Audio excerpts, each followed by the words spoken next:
Customer service is the face of the company, and customer service determines how many consumers form their opinion about a business. At the third annual Customer Experience Management Africa Summit in Cape Town, experts shared their customer service secrets, discussed the effect of social media is having on consumers and companies, and networked with industry players.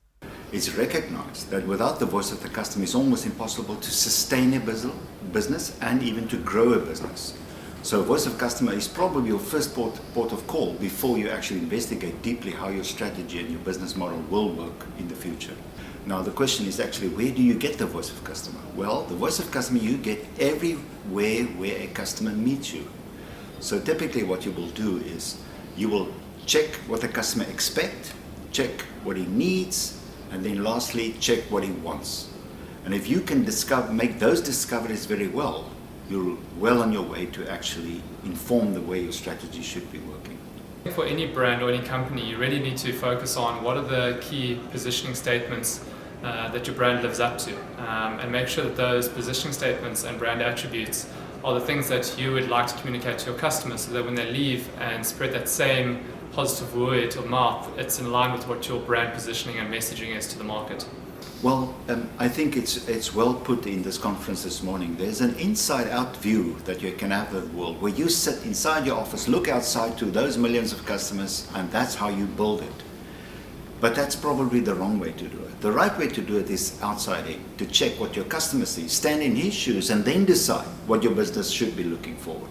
A lot of companies get confused between being very clever and trying to make service around what they want to say to the customer without listening to the customer. So we do it the opposite way around. We say, what do our customers need?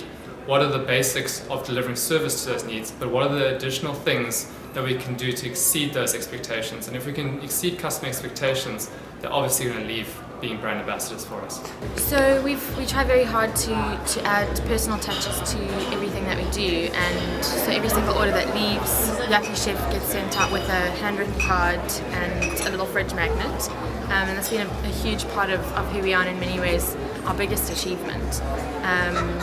We really try to make an online space feel very human, and so lots of personal touches, lots of photographs of the team, lots of tweets and Facebook statuses about what we're up to in the office.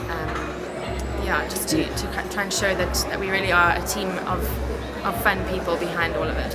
I think the first point of differentiation is firstly making sure that every staff member understands exactly what the brand stands for, and make sure that they live it, because if your staff aren't delivering, it doesn't matter how good your sales and marketing is. Taking those touch points and saying, what are the basics that we need to achieve in order to delight our customers, but what are the differences that we can bring in to exceed customer expectations? The third point I'd say is listen to your customers. Look on social media, look on TripAdvisor if you're in the hospitality space, and understand exactly what your customers are saying about you, because the negative stuff needs to be taken back and improved, the positive stuff needs to be reinforced. And lastly, any brand can only live with lots of energy, lots of what we call juiced employees, which are people who understand the business they're in, which is serving people. And your service standards and your service people are going to drive the business into the future. I think first thing is buying from the entire staff. The culture is fundamental. If you have a culture that staff are engaged with the business and the brand, you're well on your way. The second thing is to have a true voice of customer and to be honest about it, whether it's voice of customer through complaints or any other way.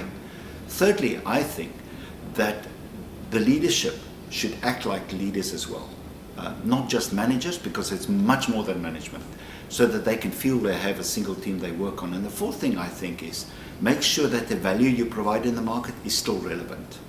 Don't sell candles when electricity is needed. The guys in our warehouse, when they pack up people's orders, they really view it as kind of packing a box of happy, and people, it's like getting a gift.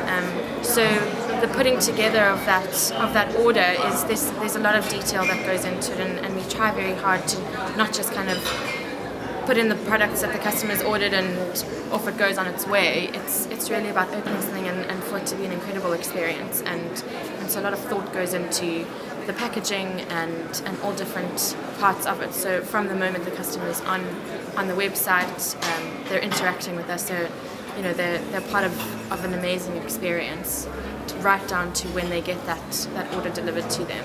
But I think in today's environment where your ambassadors are spreading word of mouth, which has become word of mouth, because it used to be a one-to-one basis. In today's environment with social media and technology, when one person has positive sentiment to say, millions of people see it in today's environment. So we track engagement levels of our customers, what's being sent on a positive reinforcement perspective. But to put it down into a rand and dollar term, you can't put a value to it. But I would say if we're going to focus our attention, as a business, we focus our attention on making sure our ambassadors leave and our guests leave, becoming brand ambassadors, as opposed to just purely focusing on traditional marketing. Incidentally, the customers are ahead of most businesses, especially service businesses in this regard. What the internet and social media in general has done is given customers more power, one, but it also has given them more voice. And we have to interconnect and probably try and track that voice as well as we can. So actually customers are demanding that we also start to participate in that same conversation. Previously we had some control of what goes out into the public mind, but now the public mind comes to the business. So it's a 180-degree turnaround, and that's what makes it very difficult. The reason why we focused on customer experience for this event is that we feel that there's a lot of new sort of customer experience technology on the market these days, and we feel like this is a great platform to showcase that technology. As a lot of our speakers have mentioned during the event, Cape Town and South Africa as a whole is a big outsourcing destination for a lot of global companies. So I feel like that is definitely raising the standard by bringing new people, and new technology to South Africa in order to set up those contact centers.